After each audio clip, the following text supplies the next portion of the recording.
தென்னாடுடைய சிவனே போற்றி, எந்நாட்டவர்க்கும் இறைவா போற்றி. குருவருளும் திருவருளும் பொறுத்து நிற்க இனிமையான இந்த பங்குனி மாதத்திலே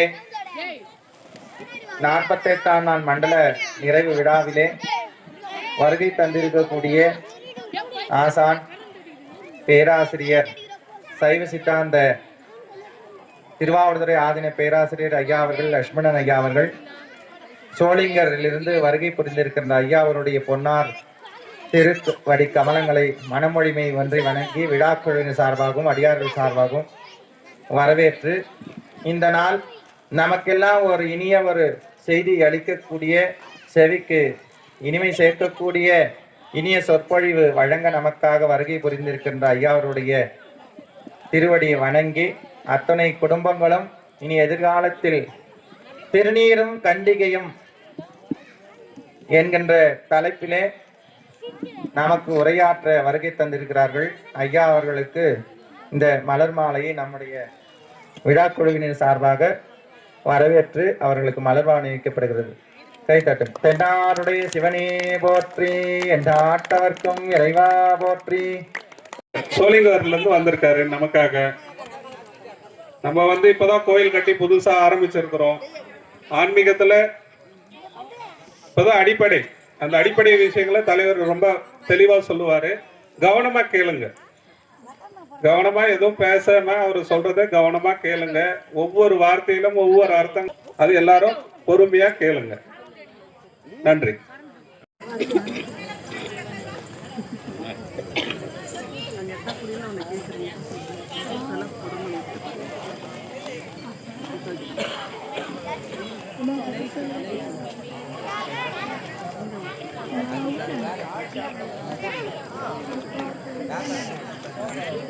சிவாயனம்.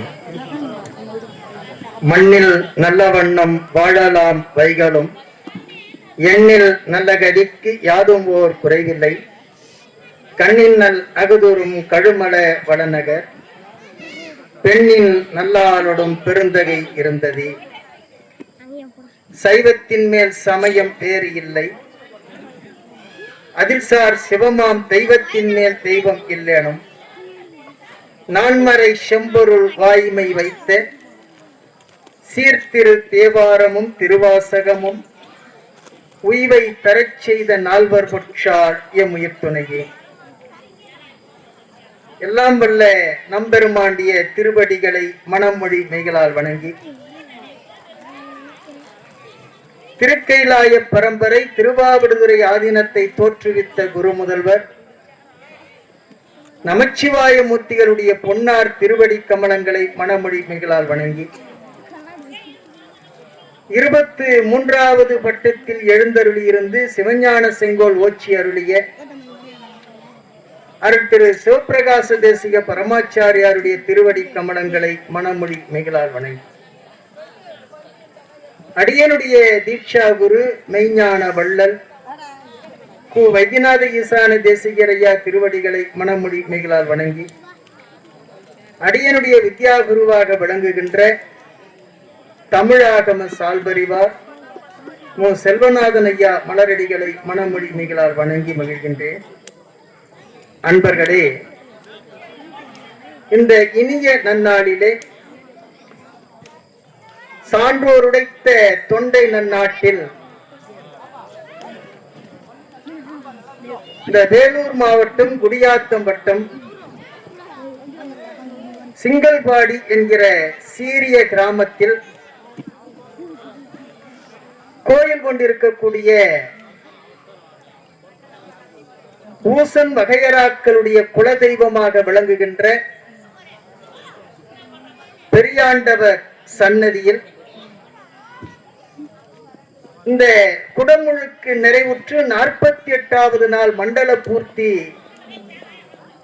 அபிடேக விழா நிறைவு நிகழ்வாக இன்றைக்கு இந்த சீரிய நாளிலே அடியேனையும் ஒரு பொருட்டாக கருதி சிவவேள்வி ஆட்சி மண்டல அபிடேகத்தை நிகழ்த்தி இருக்கக்கூடிய அன்பர் பழனி அவர்கள் அடியேனை அழைத்து திருநீரும் கண்டிகையும் என்கிற தலைப்பிலே சொற்பொழிவாற்ற பணித்திருக்கிறார்கள். அவருக்கும் இந்த விழா குழுவினராக இருக்கக்கூடிய ஊசன் குடும்பத்தினருக்கும் இந்த நிகழ்வை கண்டுகளிக்க வந்திருக்கக்கூடிய பெரியாண்டவருடைய திருவருளை பெறுவதற்காக இங்கே குழுமியிருக்கக்கூடிய அத்துணை அடியார் பெருமக்களுக்கும் மனமொழி மெய்களால் வணங்கி மகிழ்ந்து திருநீரும் கண்டிகையும் என்கிற தலைப்பிலே சில சிற சிந்தனைகளை மேற்கொள்ள அடியேன் உட்படுகின்றேன். அன்பர்களே, இந்த உலகத்திலேயே மிக தொன்மையான சமயம், எத்தனை ஆயிரம் ஆண்டுகளுக்கு முற்பட்டது என்று இன்று வரைக்கும் அளவிட முடியாத, கண்டறிய முடியாத மிக பழமையான சமயம் எது என்று சொன்னால் நம்முடைய சைவ சமயம். அதனால்தான் சைவ எல்லப்ப நாவலர் பாடுகின்றார், சைவத்தின் மேல் சமயம் வேறு இல்லை என்று சொல்லுகிறார். அப்படி இந்த பழமையான சைவ சமயத்தோடு தொடர்புடையது சிவ வழிபாடு.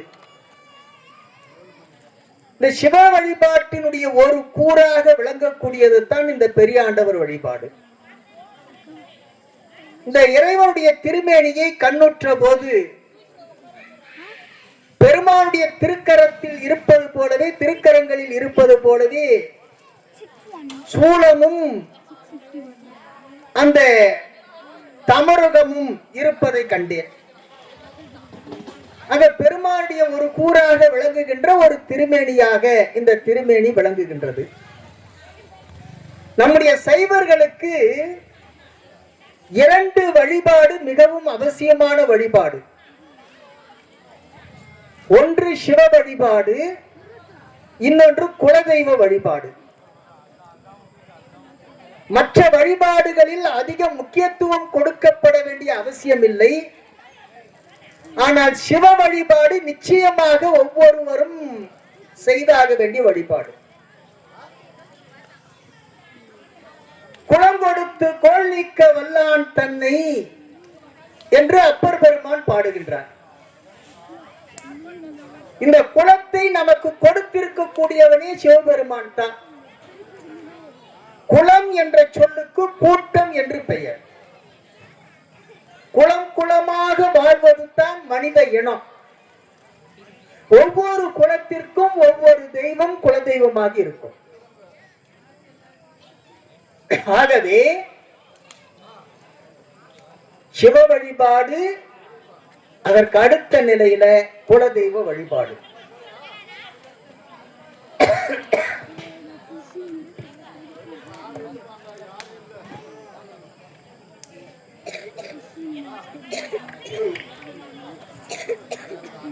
நம்முடைய ஊசல் வகையறாக்களுக்கு பெரியாண்டவர் குலதெய்வம்.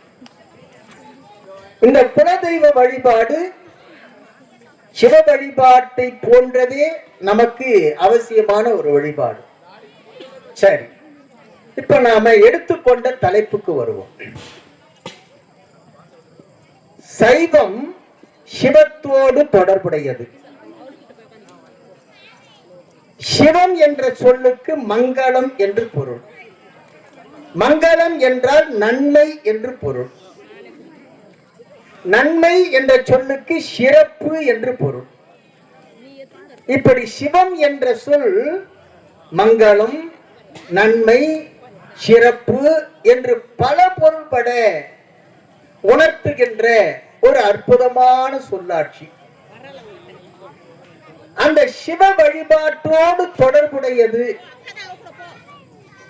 இந்த குழந்தைகள் எல்லாம் கொஞ்சம் அமைதியாக செவி மடுக்கும்படி அன்போடு கேட்டுக்கொள்கிறோம். நீங்க பேசிக்கிட்டே இருந்தீங்கன்னு சொன்னா மற்றவர்களுக்கு அடியேன் பேசுவது கேட்காது. கவனம் முழுக்க உங்களுடைய அந்த விளையாட்டுல தான் இருக்கும். சிந்தனை சிதறல் ஏற்படும். ஆகவே சிவம் வழிபாட்டு இவர் சைவரா என்று எப்படி தெரிந்து கொள்ளலாம் சொன்னா சிவ வேடத்தை வைத்து தெரிந்து கொள்ளலாம். சிவ வேடங்களில் முதன்மையானது எது என்று சொன்னால் திருநீரு. சிவ வேடங்களில் முதன்மையானது திருநீரு. இந்த திருநீற்றுக்கு அவ்வளவு பெருமை உண்டு, திருநீற்றுக்கு அவ்வளவு மகிமை உண்டு. இந்த திருநீரு என்பது எல்லோரும் எண்ணலாம், திருநீற்று ஏன் வைக்கணும் அப்படின்னு. எல்லாவற்றுக்குமே மேலான ஒரு பொருள் எதுன்னு சொன்னா திருநீர். இதை விபூதி என்று சொல்லுவார்கள். பூதி என்று சொன்னால் செல்வம், விபூதி என்று சொன்னால் மேலான செல்வம் என்று பொருள். அப்போ நாம் பெற்றிருக்கக்கூடிய செல்வங்களிலேயே உயர்ந்த செல்வம், மேலான செல்வம் எது என்று சொன்னால் திருநீற்று செல்வம். அதனால தான் இதற்கு விபூதி என்று பெயர்.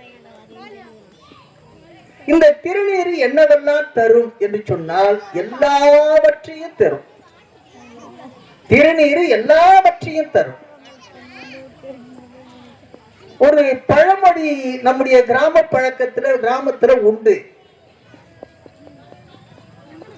இட்டார் கெட்டார் இடாதார் வாழ்ந்தார் என்று ஒரு பழமொழி சொல்லுவார்கள். இட்டார் கெட்டார் இடாதார் வாழ்ந்தார்.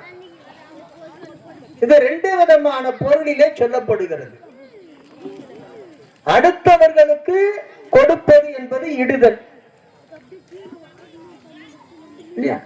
அடுத்தவர்களுக்கு கொடுக்காத குணம் இருக்குது, அது இடாதது. இப்ப இட்டார் கெட்டார் அப்படின்னு சொன்னா கொடுத்து கொடுத்து கெட்டு போயிட்டாங்க அப்படின்னு அர்த்தம், கொடுக்காதவங்க நல்லா இருக்கிறாங்கன்னு அர்த்தம். அதே போல திருநீர் இடுதல் என்று சொல்லுவார்கள். இலக்கியமா சொல்லுகின்ற போது நீர் அணிதல் என்று சொல்லுவார்கள், திருநீர் இடு என்று சொல்லுகிறார். நம்முடைய வாரியார் சுவாமிகள் ரொம்ப அற்புதமா சொல்லுவாரு, இட்டார் கெட்டார் இடாதார் வாழ்ந்தார் அப்படின்னு சொல்லும் போது அப்படி நாம பொருள் கொள்ளக்கூடாது. இட்டு ஆர் கெட்டார், இடாது ஆர் வாழ்ந்தார் என்று பொருள் கொள்ள வேண்டும். திருநீர் அணிந்து யாரும் கெட்டு போனதில்லை, திருநீர் அணியாது யாரும் வாழ்ந்ததும் இல்லை. பிறருக்கு கொடுத்ததுனால யாரும் கெட்டு போனதில்லை, பிறருக்கு கொடுக்காமல் கஞ்சத்தனமாக இருந்து யாரும் வாழ்ந்ததும் இல்லை. ஆகவே இட்டு ஆர் கெட்டார் இடாது ஆர் வாழ்ந்தார் என்று அந்த பழமொழிக்கு பொருள் கொள்ள வேண்டும். இப்படி பல பழமொழிகளை நாம தவறாக புரிந்து கொள்ளுகிறோம். கண்டதை தின்றவன் குண்டனாவான், கண்டதை படித்தவன் பண்டிதனாவான் என்று ஒரு பழமொழி உண்டு. கண்டது தின்னா குண்டனாக முடியாது, ஹாஸ்பிட்டலுக்கு தான் போகணும். அப்போ கண்டு அதை தின்றவன், எதையெல்லாம் உண்ண வேண்டும் என்று பார்த்து பார்த்து உண்ணக்கூடியவன் நல்ல ஆரோக்கியமாக இருப்பான். எதை படிக்க வேண்டுமோ என்று ஆராய்ந்து படித்தவன், கண்டு அதை படித்தவன் தான் பண்டிதன். எல்லாரும் பண்டிதன் ஆக முடியாது. பண்டிதன் அப்படின்னு சொன்னா ஆசிரியர், எல்லாரும் ஆசிரியராக முடியாது. அப்ப எதை கற்க வேண்டும் எதை என்பதை கண்டு கற்றவன், கண்டு தின்றவன், இப்படி நாம பொருள் கொள்ள வேண்டும். அதுபோல இந்த திருநீர் என்பது சிவவேடம். இந்த திருநீர் அணிந்த ஒரு நபரை பார்த்தாலே ஒரு சைவ அடியார், சிவனடியார் என்று எண்ணலாம். நம்முடைய அப்பை பெருமாட்டி ரொம்ப அற்புதமாக சொல்லுகிறார்கள், நீரில்லா நெற்றி பால், நீரில்லா நெற்றி பால், ஆறில்லா ஊருக்கு அழகு பால் என்று பேசுவார்கள். அப்போ திருநீர் அணியாத நெற்றி இருக்கிறதே அது பாழான நெற்றி என்று சொல்லுகிறார்கள். திருநீர் அணிந்தால் என்னவாக இருக்கும், எப்படி இருக்கும் என்று சொன்னால், அந்த முகம், அந்த முகத்தை உடைய உருவம் அழகு பொருந்தியதாக இருக்கும். அதனால தான் சுந்தரம் ஆவது நீரு என்று நம்முடைய ஞான சம்பந்த பெருந்தகை பேசுகிறார். சுந்தரம் என்று சொன்னால் அழகு என்று பொருள். இந்த திருநீற்றை எப்பொழுதுமே கையில் ஏந்தி கொண்டிருக்கக்கூடியவன் சுந்தரன். எங்க? கைலாயத்துல. கைலாயத்துல சிவபெருமான் உமாதேவியோடு இப்படி உட்கார்ந்துட்டு இருப்பாரு. அருகாமையில இந்த திருநீற்று கொப்பரை இருக்கு இல்லையா, திருநீற்று அந்த கவலின் பேர் அதுக்கு. அந்த திருநீற்று கவலியை என்ன பண்ணுவாருன்னு சொன்னா, கையில் அப்படி ஏந்தியபடியே நிற்பா. யாருன்னு சொன்னா சுந்தரம் பக்கத்துல. அவனுக்கு அதான் பேரு சுந்தரனுக்கு. இந்த திருநீற்றை கையிலே ஏந்தி கொண்டிருந்தவனுடைய விளைவு, அந்த திருநீர் என்னவெல்லாம் ஆற்றலுடையது என்பதை நமக்கு எடுத்து காட்டுவது சுந்தரனுடைய வாழ்க்கை தான்.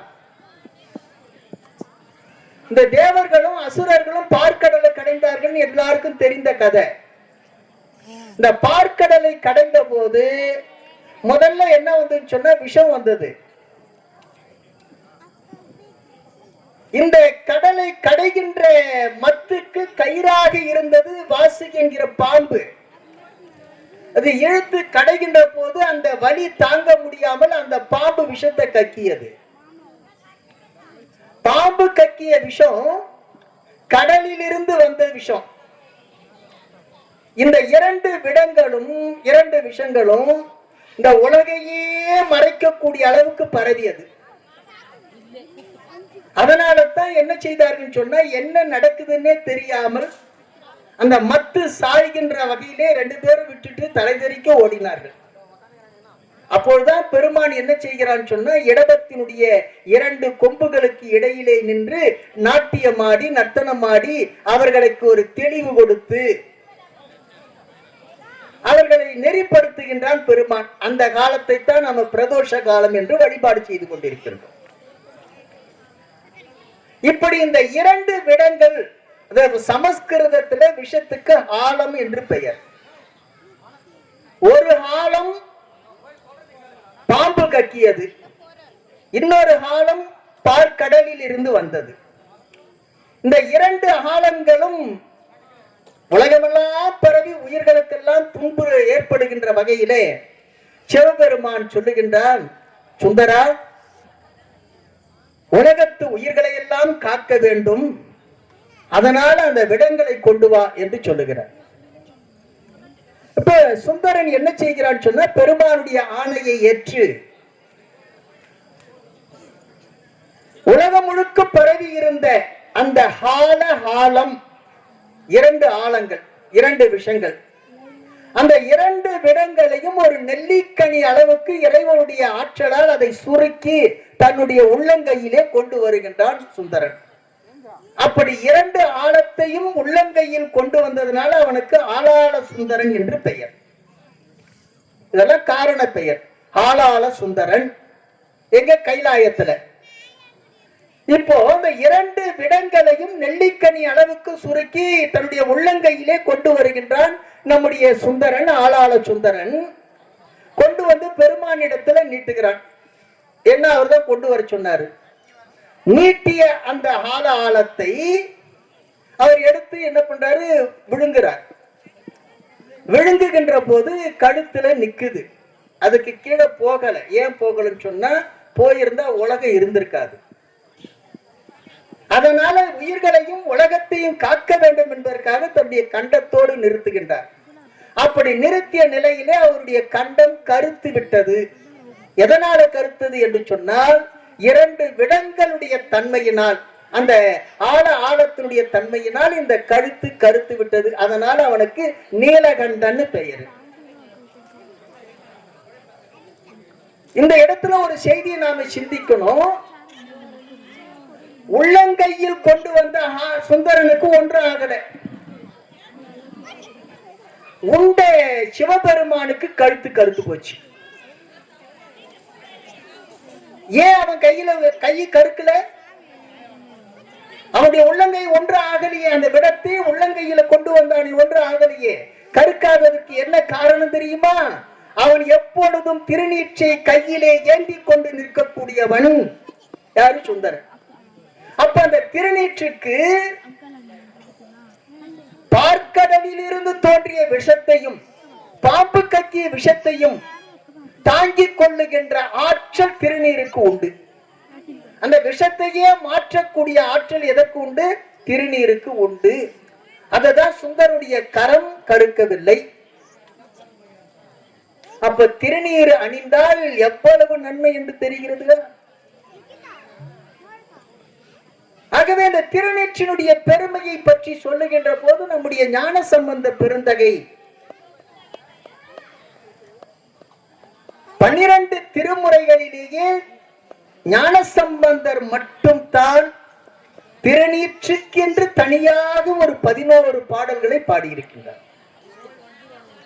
திருநீற்றுக்கு மட்டுமே பாடியிருக்கின்றார். அப்படி பாடியிருக்கக்கூடிய அந்த திருநீற்று பதிகத்துல முதல் வரி என்ன தெரியுமா? மந்திரம் ஆவது நீரு. மந்திரம் ஆவது நீரு. அன்பர்களே, திருநீர் என்பது ஒரு சாம்பல்.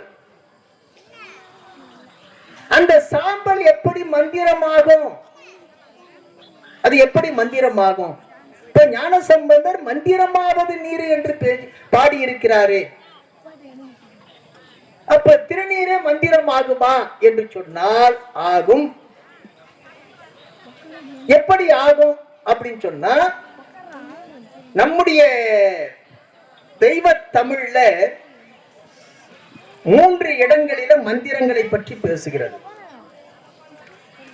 ஒன்று, திருமூலர் அருளிய 3000 பாடல்களுக்கும் திருமந்திரம்னு பெயர். அடுத்தது, சிவபெருமானை அடைவதற்குரிய திரு 5 எழுத்து மந்திரம் என்று சொல்லப்படுகிறது. நம சிவாய, சிவாய நம என்பதெல்லாம் 5 எழுத்து மந்திரம். அடுத்தது, சிவபெருமானை அடைவதற்கு ஒரு 6 படிகள் உண்டு. அந்த 6 படிகளை அத்துவாக்கள் என்று சித்தாந்தம் பேசுவோம். அதுல 3வது படி எது என்று சொன்னால் மந்திரம். வண்ணம், பதம், மந்திரம். அப்ப இந்த மந்திரம் என்பது சிவபெருமானுடைய திருவடியை அடைவதற்குரிய ஆற்றலை தரக்கூடியது மந்திரம். திருமந்திரத்தை ஓதினால் சிவபெருமானுடைய திருவடியை பெற்றுவிடலாம். சிவாய நம என்கிற திருவைந்தெழுத்து மந்திரத்தை ஓதினால் சிவபெருமானுடைய திருவடியை பெற்றுவிடலாம். 6 அத்துவாக்களில் ஒன்றாக விளங்கக்கூடிய மந்திரம் என்கிற படியை கடந்தால் சிவபெருமானை அடைந்து விடலாம். அதே போல இந்த எதுவும் இல்லாமல்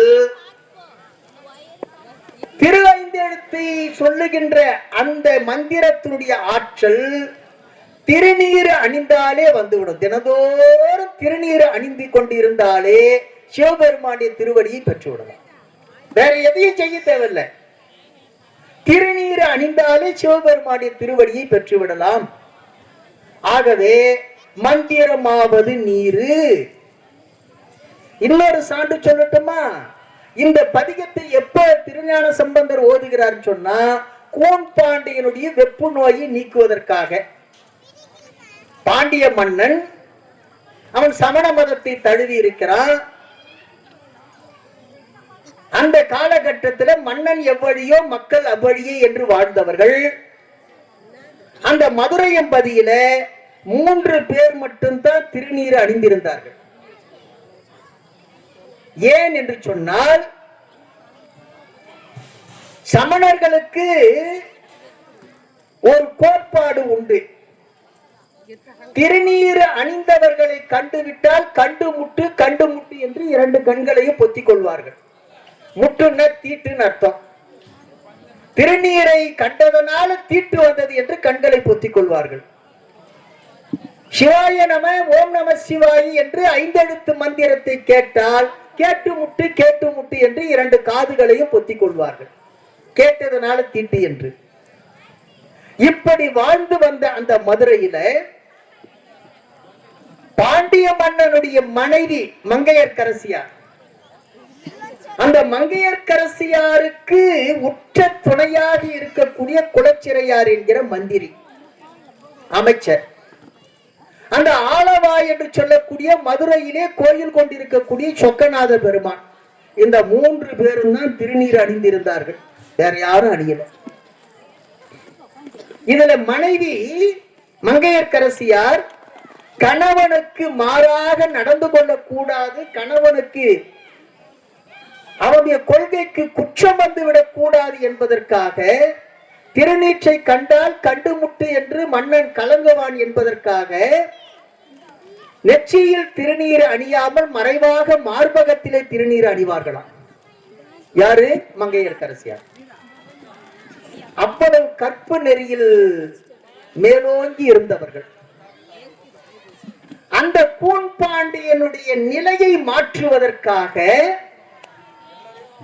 ஞானசம்பந்த பெருந்தகை இறைவனுடைய அருளால் அவனை வெப்பு நோய் தாக்க, வெப்பு நோய்னா ஜுரம்னு அர்த்தம், கடுமையான ஜுரம். வெப்பம் அப்படின்னா சூடு, காய்ச்சல்ங்கிறது சூடு தான். அப்படி கடுமையான காய்ச்சல், அதுதான் வெப்பு நோய். உடம்பே எரிகின்றார் போல இருக்கும். நம்மளாம் 104 டிகிரி 103 டிகிரி அடிச்சாலே கஷ்டப்படுவோம் இல்லையா? அது 200 டிகிரிக்கு மேல அடிச்சிருக்கோம், அவ்வளவு எரிச்சல். அப்படி கடுமையான அந்த வெப்பு நோயை போக்குவதற்காக ஞானசம்பந்தர் பயன்படுத்திய மருந்து எது என்று சொன்னால் திருநீரு. அந்த திருநீற்றை கொண்டு தான் அந்த பாண்டிய மன்னனுடைய அந்த வெப்பு நோயை நீக்கினார். ஆகவே அந்த திருநீரு தான் மந்திரம், அந்த திருநீரு தான் மருந்து. மருந்து வேண்டில் இவை, மந்திரங்கள் வேண்டில் இவை என்ற திருந்து தேவன் குடியில நம்முடைய ஞானசம்பந்த பெருந்தகை பாடுவார். அப்படி மந்திரமாக விளங்கக்கூடியதும் மருந்தாக விளங்கக்கூடியதும் திருநீரு. அந்த திருநீற்றை யாரெல்லாம் அணியலாம் என்று சொன்னால் எல்லோரும் அணியலாம். அதற்கு விதிவிலக்கே கிடையாது.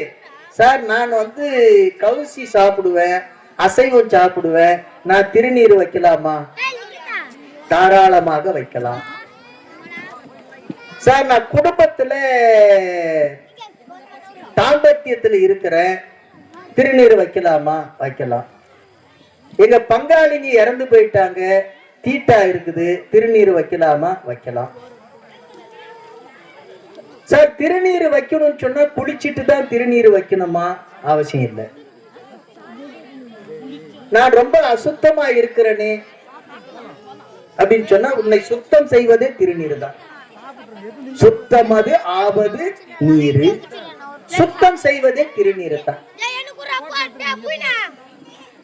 எப்ப வைக்கலாம் என்று சொன்னால் நாம உறக்கத்திலிருந்து எழுந்த உடனே, வந்த உடனே, கண்பிடிப்பு வந்த உடனே நம்முடைய கரம் எதுல இருக்குன்னா முதல்ல திருநீற்று பையில தான் இருக்கணும். படுக்கையிலிருந்து எழுகின்ற போதே கையில் திருநீர் எடுத்து அணிய வேண்டும். அப்பவே அணியலாம். சார், நான் குளிக்கல, வாயை கொப்பளிக்கல, கழுவுல, இரவு நாங்க எப்படி எல்லாமோ இருந்தோம், அப்படியெல்லாம் இருந்து எப்படி சார் திருநீர் வைக்கலாம்? ஒரு தவறும் கிடையாது. ஏன் இதை இவ்வளவு தெளிவா சொல்றேன்னு சொன்னா, பல பேர் இப்படி பயமுறுத்தியே வச்சிருக்கிறாங்க. ஐயோ, திருநீர் வச்சுக்கிட்டு நீ கவிச்சு சாப்பிடுறிய, ஐயோ திருநீர் வச்சுக்கிட்டு நீ சாவு வீட்டுக்கு போயிட்டு வந்துட்டியே, திருநீர் வச்சுக்கிட்டு நீ குடும்பம் நடத்திக்கிட்டு இருக்கிறிய, இப்படி எல்லாம் சொல்ல. யார் எதை சொன்னாலும் கவலை. திருநீர் ஒருபோதும் எந்த தீட்டுக்கும் ஆட்படாதது, எந்த அசுத்தத்துக்கும் ஆட்படாதது. ஆகவே திருநீற்றை காலையில் எழுந்தவுடனே வைக்கலாம். திருநீரு நம்முடைய நெற்றியில எப்பொழுதும் இருக்கணும். அதனாலதான் அடியார்கள் சொன்னா எப்பவுமே பாக்கெட்ல பணம் இல்லைனாலும் திருநீர் வச்சிருப்பாங்க. என்ன அதுதான் மேலான செல்வம். அந்த காலத்துல வேட்டி கட்டிட்டு இருப்பாங்க, இடுப்புல ஒரு திருநீற்று பொக்கணம் இருக்கும். இப்ப பேண்ட் ஷர்ட் போட்டுக்கிறவங்க எல்லாம் கூட என்ன பண்ணலாம்னு சொன்னா பாக்கெட்ல ஒரு திருநீர் பொட்டலத்தை வச்சுக்கலாம். ஏன்னா சார் அது திருநீற்று பையெல்லாம் பார்க்கறதுக்கு ஒரு மாதிரியா இருக்கு. அந்த காலத்துல வெத்தலை பாக்கு பை வச்சுங்கிற மாதிரி இப்ப திருநீற்று பை சொல்றீங்களே, அதெல்லாம் வேண்டாம். அது சரி, ரொம்ப உங்களுக்கு அவ்வளவு சங்கடமா இருக்குதுன்னு சொன்னா ஒரு சின்ன கவர்ல பாக்கெட்ல இந்த திருநீர் எப்பொழுதுமே நம்மை காப்பாற்றும். வாரியார் சுவாமிகள் காலையில குளிச்சுட்டு அனுஷ்டானம் பண்ணிட்டு அந்த முதல்ல சிவபூஜை, அதுக்கப்புறம் முருகனுக்கு பூசை, இதெல்லாம் முடிச்சுட்டு அதுக்கப்புறம் தான் சாப்பிட்டாரு. காலையில எழுந்த உடனே ஒரு சிறுவன் உட்காந்து என்ன பண்ணான்னு சொன்னா ஒரு எல்லாத்தையும் படிச்சுட்டு வந்துட்டாரு. அனுஷ்டானம்லாம் பட்டு நெற்றியில திருநீர், உடம்பெல்லாம் திருநீர் பூசிட்டு இந்த கட்டிகை அதாவது உதிராட்சத்தை எல்லாம் போட்டுட்டு வந்து உட்கார்றாரு. உட்கார்ந்த உடனே அந்த பையன் கேட்டான், இளைஞர் கேட்டான், சாமி வெள்ளை அடிச்சுட்டேங்க போல இருக்கு அப்படின்னா. சாமி வெள்ளை அடிச்சிருக்கீங்க போல இருக்கு. ஒன்னு வாரியார் சாமி கேட்டார், ஆமாப்பா வெள்ளை எங்கப்பா அடிப்பாங்க? குடியிருக்கிற வீட்டுக்குத்தான் வெள்ளை அடிப்பாங்க, குட்டிச்சோருக்கு யாரும் வெள்ளை அடிக்க மாட்டாங்க. குடியிருக்கிற வீட்டுக்குத்தான் வெள்ளை அடிப்பாங்க, குட்டிச்சோருக்கு யாரும் வெள்ளை அடிக்க மாட்டாங்க. இறைவன் குடியிருக்கின்ற இந்த வீட்டுக்கு திருநீர் ஆகிய வெண்மையை அணிந்திருக்கிறேன், அதான் வெள்ளை அடிச்சுன்னு சொல்லி கிண்டல் பண்ணான்.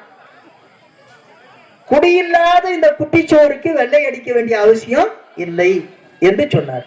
ஆகவே திருநீர் அணிவதை சில பேர் அது கொஞ்சம் சங்கடமாக எண்ணக்கூடியவர்கள் ஒருபோது அப்படி நினைக்க வேண்டாம்.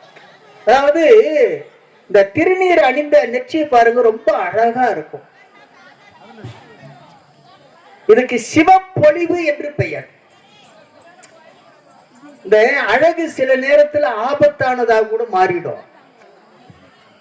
ஆனால் திருநீர் அணிவதனால் வரக்கூடிய அந்த அழகு இருக்கின்றது, அது ஆபத்தையும் மாற்ற வல்லது, ஒருபோதும் அது ஆபத்தை தராது. ஆகவே இந்த திருநீற்றினுடைய பெருமையை நாம் உணர்ந்து ஒரு சாமியாரு அவர்கிட்ட கஷ்டத்தை சொல்லி ஒருத்தர் வழி கேட்கிறான், என்ன பண்ணலாம்னு சொல்லி. ஒண்ணும் இல்லப்பா, தினந்தோறும் திருநீரை அணிஞ்சிட்டு சாப்பிடு அப்படின்னாரு. உடனே அவர் சொன்னா, திருநீர் வைக்கிறதுக்கெல்லாம் நேரம் ஏது, வேற ஏதாவது ஒரு சுருக்கமான வழி சொல்ல அப்படின்னு சொல்லி கேட்டான். சரிப்பா, உன்னால அணியறதுக்கு திருநீர் வைக்கிறதுக்கு நேரம் இல்லைன்னு சொன்னா குறைந்தபட்சம் திருநீர் வச்சிருக்கிற நெற்றியாவது பார்த்துட்டு சாப்பிடுனாரு. உடனே அவன் யோசனை பண்ணான், நம்ம பக்கத்து வீட்டு பரமசிவம் தினந்தோறும் திருநீர் வைக்கிறாரு, அதனால அப்படி எட்டி பார்த்தோம்னா அவன் நெத்தி தெரிஞ்சிடும், பார்த்துட்டு சாப்பிடலாம். அப்படி சாப்பிட்டா கஷ்டம் தீர்ந்துருமா? நிச்சயமா தீர்ந்துடும் அப்படின்னு. உடனே என்ன பண்ணா, பரமசிவத்தை தினந்தோறும் நெத்தியை பார்த்துட்டு சாப்பிடுற வழக்கம். ஒரு நாள் பரமசிவன் என்ன பண்ணாருன்னு சொன்னா வயல்ல வேலைக்கு போயிட்டாரு. எழுந்து சாப்பிடுற நேரத்துக்கு பார்த்தா ஆளு கடையில் எங்கன்னு சொன்னா வயல்ல இருக்காங்கன்னு சொல்லி, சரி போய் ஒரு எட்டு பார்த்துட்டு வந்துடலாம், என்ன சாமி திருநீர் வச்சு நெத்தியை பார்க்காம சாப்பிடக்கூடாதுன்னு சொல்லிட்டாருல்ல, அதனால பார்த்துட்டு வந்துடலாம் அப்படின்னு போனான். அப்படி அந்த வயலுக்கு போற நேரத்துல அவன் வயல்ல எதையோ தோண்டிக்கிட்டு இருக்குன்னா ஒரு புதையல் கிடைச்சது அந்த பரமசிவத்துக்கு. இது யாருக்கும் தெரியாத, வீட்டுக்கு எடுத்து போகணும்னு நினைச்சு அந்த புதையில அப்படியே எடுத்து வெளியில வச்சான். வைக்கின்ற போது நம்ம ஆளு வந்தாரு, எப்பா பரமசிவம் அப்படின்னு தூரத்துல இருந்து கூப்பிட்டாரு. கூப்பிட்ட உடனே அவன் நிமிர்ந்து பார்த்தான். பார்த்த உடனே நான் பார்த்துட்டேன் அப்படின்னு திரும்பி போயிட்டான். அவன் பார்த்தது எதே திருநீர் வச்சதை பார்த்துட்டு திரும்பி போயிட்டான். உடனே இவன் என்ன நினைச்சான்னு சொன்னா, இவன் போய் ஊரெல்லாம் சொல்லிடுவான்னு சொல்லி என்ன அந்த புதையில பாதி கொண்டு வந்தான் அங்கிட்ட இல்லையா. கொண்டு வந்துப்பா யாருக்கும் சொல்லிடாத, இதை வச்சிருக்கிறேன், நான் தான் பார்த்துட்டேனே, நீ போ அப்படின்னா. சரி இந்த 3/4 பாக நீ வச்சுக்கோ அப்படின்னு சொல்லி கொடுத்தான். இப்போ திருநீரை பார்த்ததுக்கே 3/4 பாகம் செல்வம் வந்துடுச்சுன்னு சொன்னா திருநீர் அணிந்தா எவ்வளவு வரும்னு யோசனை பண்ணான். அதுக்கப்புறம் தினந்தோறும் திருநீர் வைக்க ஆரம்பிச்சான். இது வேடிக்கையாக சொல்லுகின்ற கதை. என்ன, திருநீர் என்பது அழியாத செல்வத்தை தரக்கூடிய ஒன்று. அந்த திருநீற்று செல்வம் தான் இந்த உலகத்திலேயே மேலான செல்வம் என்பதை நாம் மறந்துவிடக் கூடாது. சிவவேடத்தில் முதன்மையானது திருநீர். இந்த கேரளாவில் கொடுங்கோளூர் என்று ஒரு ஊர் இருக்கிறது. அங்க பகவதி அம்மன் கோயில் ரொம்ப பிரசித்தமான கோயில். இந்த 8ஆம் நூற்றாண்டுல அந்த ஊரை ஆட்சி செய்து கொண்டிருந்தவர் சேரமான் பெருமாள் நாயனார்னு ஒருத்தர். அவர் எப்பொழுதும் திருநீற்றி அணிந்து கொண்டிருக்கக்கூடிய பூசையில தில்லையில சிதம்பரத்துல நடராச பெருமான் ஆடுகின்ற அந்த சிலம்பொலி கேட்டால்தான் அவர் பூசையை முடிப்பார். அது வரைக்கும் பொது பண்ணுவார். அப்படிப்பட்ட அந்த சேரமான் பெருமாள் நாயனார் ஒரு நாள் பட்டத்து யானை மீது ஏறி ஊர்வலம் வர்றாரு. அப்படி வருகின்ற போது அந்த ஊர் வண்ணா அவன் என்ன செய்யறான்னு சொன்னா, ஊருக்கு வெளியில உயமண்ணு எடுத்து அந்த உவர் மண்ணை மூட்டையா கட்டி தலை மேல வச்சு எடுத்துட்டு வர்றான். அந்த காலத்துல எல்லாம் உவர் மண்ணுல ஊற வச்சு வெள்ளாவி வச்சு துணியை வெளுப்பாங்க. அதெல்லாம் ஒரு காலகட்டம். இப்ப அதெல்லாம் தெரியாது. இப்ப மக்களுக்கு உவர் மண்ணுன்னா என்னன்னே தெரியாது. ஒரு 60 வயது கடந்தவர்களுக்கு தெரியும் உவர் மண்ணும் வெள்ளாவியும். அப்படி மண்ணை கொண்டு துணி வெளுக்கின்ற தொழிலை செய்வதனால அவர்களுக்கு மன்னார் என்று பெயர். அந்த மன்னார் என்பது வண்ணார் என்று மருவி போயிடுச்சு. இப்ப அந்த சேர நாட்டுல கொடுங்கோளூரை சார்ந்த அந்த வண்ணார் உவர் மண்ணை தலைமையில எடுத்துக்கிட்டு வர்றான். அந்த ஈரம் சொட்டி சொட்டி சொட்டி ஊருக்குள்ள வரத்துக்குள்ள அது காஞ்சி போச்சு. காஞ்ச உடனே அந்த உடம்பெல்லாம் வெள்ளை வெளேன்னு இருக்குது. இப்ப பட்டத்து யானை மேல சேரமான் பெருமாள் நாயனார் வந்துகிட்டு இருக்கிறாரு. இந்த படை வருகிறதை பார்த்து இந்த வண்ணா என்ன பண்றான், ஓரம் அப்படி ஒதுங்கி நிக்கிறான். யானை மேல இருந்து அவரை பார்க்கின்றார் அரசன். உடம்பெல்லாம் வெள்ளை வெளேர்னு இருக்குது. வெள்ளை வெளேர்னு இருக்கின்றதை பார்த்த உடனே அவருக்கு திருநீர் ஞாபகம் வந்துடுச்சு. திருநீற்றை ஞாபகம் வந்த உடனே அந்த திருநீற்றை வணங்க வேண்டும் என்பதற்காக பட்டத்து யானையிலிருந்து இறங்குறார். இறங்கி வந்து இந்த வண்ணான் இருக்கின்ற இடத்துக்கு வந்து இல்லையா அப்படியே வணங்குறாரு. அரசன் வணங்குவதை பார்த்த உடனே வண்ணா பயந்து போயிட்டான். அரசு ஆரென்று என்னை வணங்கியது அடியேன் அடிவண்ணான் என்று சொல்லுகிறார். யார் என்று எண்ணி அரசர் வணங்கினாரு, நான் இந்த ஊரை சார்ந்த வண்ணான் சொன்னார். சொன்ன உடனே அரசன் பார்த்தா இவர் பயத்தில் இருக்கக்கூடிய அந்த குடிமகனுடைய பயத்தை போக்க வேண்டும் என்பதற்காக அடியேன் அடிச்சேரன் என்று சொன்னார். அடியேன் அடிச்சேரன், அடிவண்ணான்னு சொன்னான் இல்லையா, அவனை விட நான் கீழ்மையானவன் அடிச்சேரன் சொல்லிட்டு, திருநீற்றில் வாரவேடம் நினைப்பித்தீர் அஞ்சாது ஏகுமின்னார். திருநீற்றினுடைய வடிவத்தை எனக்கு நினைவுபடுத்தினீர், அதனால் வணங்கினேன், அச்சம் கொள்ளாது செல்லுங்கள் என்று சொல்லுகிறார். அப்படி திருநீரையே அவர் திருநீற்றையே பார்க்கல, வெள்ளை வெளியேறுங்கிற அந்த வண்ணத்தை பார்த்தவுடனே அவர் திருநீற்று ஞாபகம் வந்தது. நமக்கு எதை பார்த்தாலும் ஞாபகம் வர மாட்டேங்குது.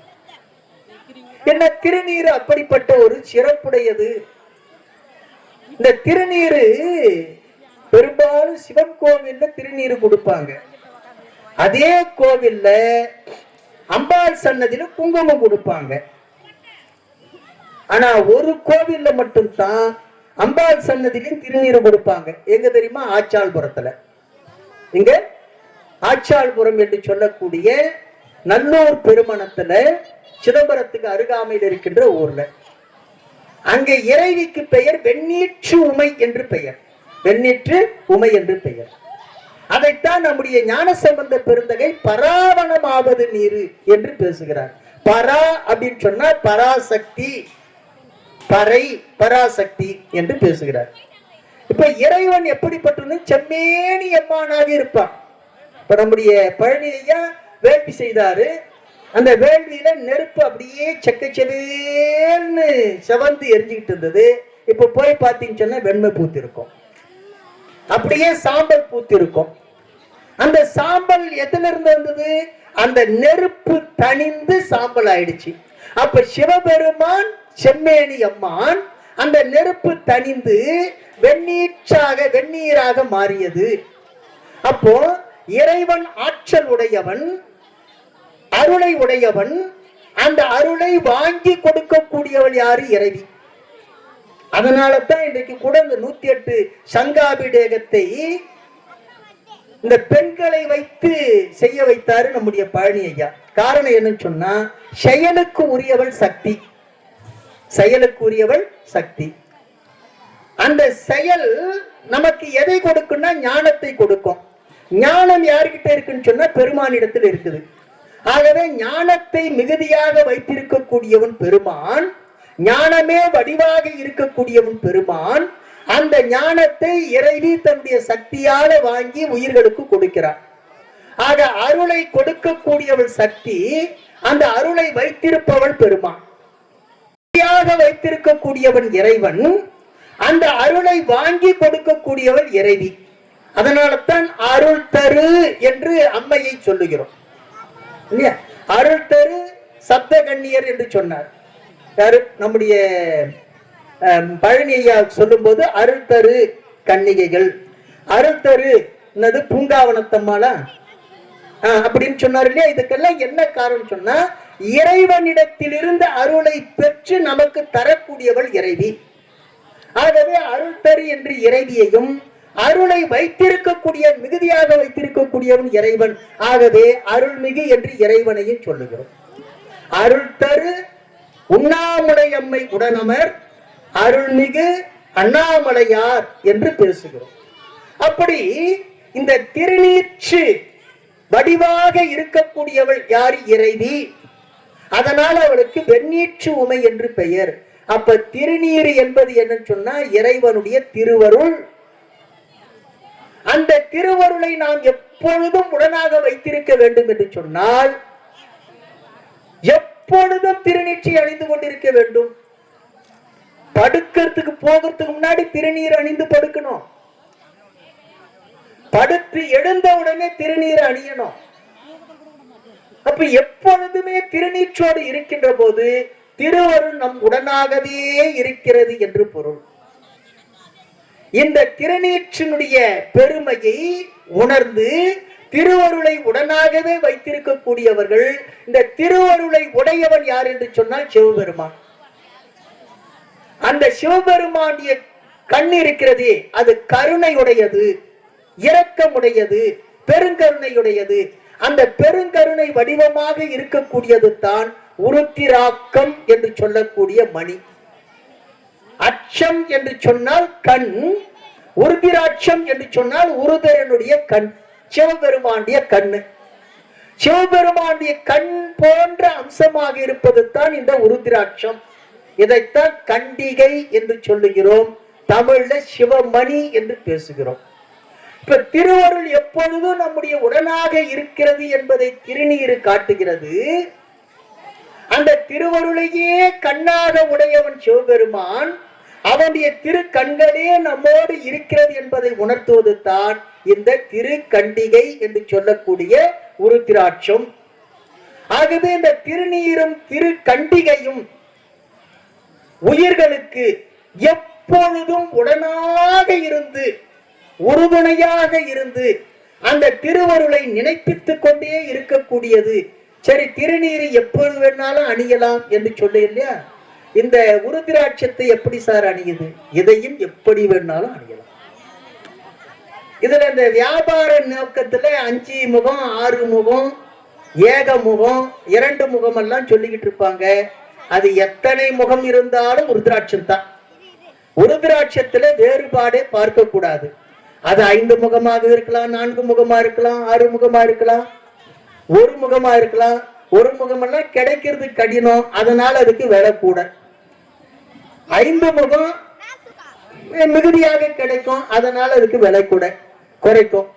ஆகவே இந்த வர்த்தக ரீதியாகத்தான் இந்த முகத்தை பிரித்து விட்டார்களே தவிர, உருத்திராட்சம் என்பது எல்லா உருத்திராட்சத்துக்கும் ஒரே ஆற்றல் தான். அது ஒருமுக உருத்திராட்சமாக இருந்தாலும் சரி, ஆறுமுக உருத்திராட்சமாக இருந்தாலும் சரி ஆற்றல் ஒன்றுதான். ஆக எப்பொழுதும் கண்டிகையை அணிந்திருக்க வேண்டும், சிவமணியை அணிந்திருக்க வேண்டும். நன்றாக நினைவில் வைத்துக் கொள்ளுங்க. மற்றவர்கள் சொல்வதை பற்றி எல்லாம் பயப்பட வேண்டாம். திருநீர் அணிவதற்கும் சிவமணி பூணுவதற்கும் கணவன் மனைவி உறவு என்பது ஒருபோதும் தடையில்லை. இறப்பு என்கிற தீட்டு நமக்கு தடையில்லை.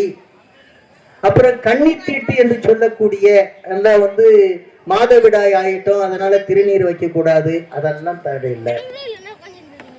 அல்லது மஞ்சள் நீராட்டு விழா கன்னி தீட்டுக்கு போயிட்டு அதெல்லாம் எந்த தீட்டும் கிடையாது. திருநீற்றுக்கும் கண்டிகைக்கும் என்ன கிடையாதுன்னு சொன்னா தீட்டு என்பதே கிடையாது. சிவபெருமான் சுடுகாட்டுல ஆடக்கூடியவன். எந்த சுடுகாடு? நம்ம ஊர் சுடுகாடு இல்ல, உலகம் எல்லாவற்றையும் முழுமையாக சங்காரம் பண்றான். அது பிரளயம் என்று பெயர்.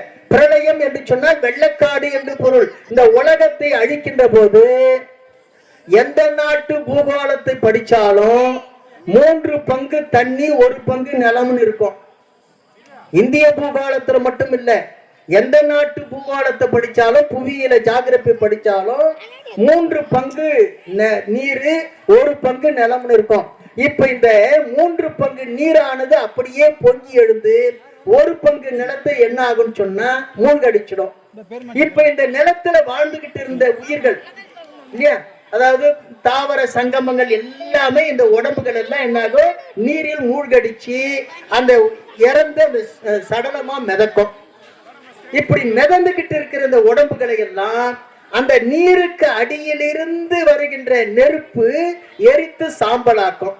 இப்படி சாம்பலான உடனே அந்த சாம்பல் எல்லாம் எங்க போய் சேரும் சொன்னா சிவபெருமானிய உடம்புல போய் ஒட்டும். அந்த நேரத்துல அவன் எப்படி இருப்பான்னு சொன்னா வெள்ளை வெளியேன்னு இருப்பான். அதுதான் ஆதி நீரு, சிவபெருமான் பூசுகின்ற நீரு. கங்காளன் பூசும் கவச திருநீற்றை மங்காமல் பூசுவீரானால் என்று சொல்லுகிறார்.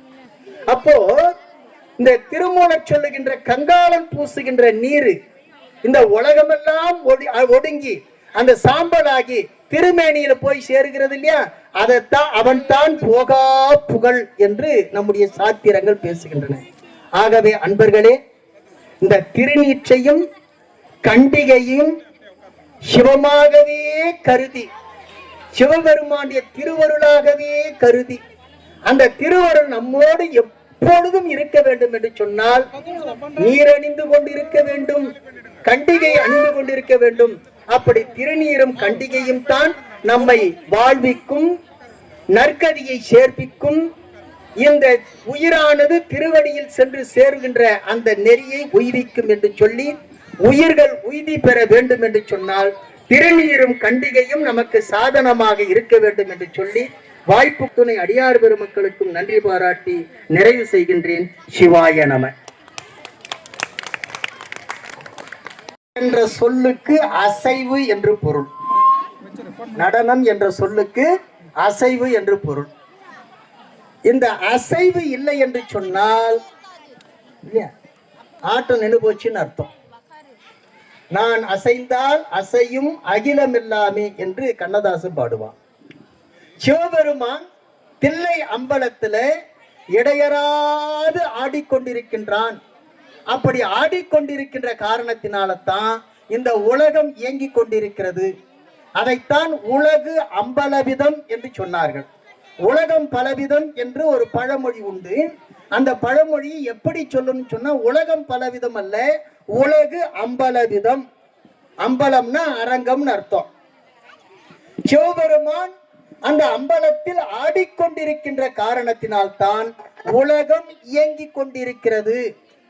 ஆகவே இந்த உலகத்தை இயக்கி கொண்டிருக்கக்கூடியது எதுன்னு சொன்னா நடனம், நாட்டியம், அசைவு. அந்த நடனம் என்பது இயக்கத்திற்குரியது. நம்முடைய அன்பர்கள் கூட நடராஜ நாட்டிய பள்ளியா, நடராசர் நாட்டியாஞ்சலி என்று சொல்லக்கூடிய அந்த பெருமாண்டிய திருநாமத்திலேயே இந்த குழுவினர் இந்த நிகழ்வை நடத்த இருக்கின்றார்கள். ஆகவே அந்த நிகழ்வை கண்டுகளித்து இறை சிந்தனையோடு இருக்குமாறு கேட்டு வாய்ப்பு கொடுத்த அத்துணை பேருக்கும் நன்றி பாராட்டி விடைபெறுகின்றேன். சிவாயனம். வாழ்வு என்பது ஈசன் தந்தது. வாழ்கின்றாய் வாழாத நெஞ்சமே வல்வினைப்பட்டு ஆழ்கின்றாய் ஆழாமல் காப்பானை ஏத்தாதே. சூழ்கின்றாய் கேடுனக்கு பல்காலும் சொல்கின்றேன் வீழ்கின்றாய் நீ அவலக்கடலாய வெள்ளத்தே என்ற மணிவாசக பெருமானுடைய திருவாசகம் நம் நினைவில் கொள்ள வேண்டும். வல்வினைப்பட்டு நீ வாழ்கின்றாய். அந்த வல்வினை நீங்கணும்னா நம்மை ஆழாமல் காப்பானை ஏத்தணும். அப்படி பெரியாண்டவரை மூலமாக சுவாமி நமக்காக இவ்வளவு நேரம் திருநீற்றையும் பற்றியும் கண்டிகையினுடைய பெருமையும் திருநீற்றுடைய பெருமையும் அருமையாக நமக்கு சொற்பொழிவு ஆற்றிய ஐயா அவருடைய திருவடிகளை, அவருடைய சேவை, அவருடைய தொண்டு மேன்மேலும் நம் பகுதியிலே மேன்மேலும் தொடர்ந்து இந்த தொண்டு செய்ய எல்லாம் வல்ல உண்ணாமலை உடனாய் அண்ணாமலையாருடைய திருவடியை வேண்டி வணங்கி ஐயா அவர்களுக்கு நன்றியும் நல்வாழ்த்துக்களையும் தொடர்ந்து இந்த பணியை செய்ய வேண்டும் என்று ஆலயத்தின் விழாக்குழுவின் சார்பாகவும் அடியார்கள் சார்பாகவும் வணங்கி நல்வாழ்த்துக்களை தெரிவிக்கின்றோம். திருச்சிற்றம்பலம்.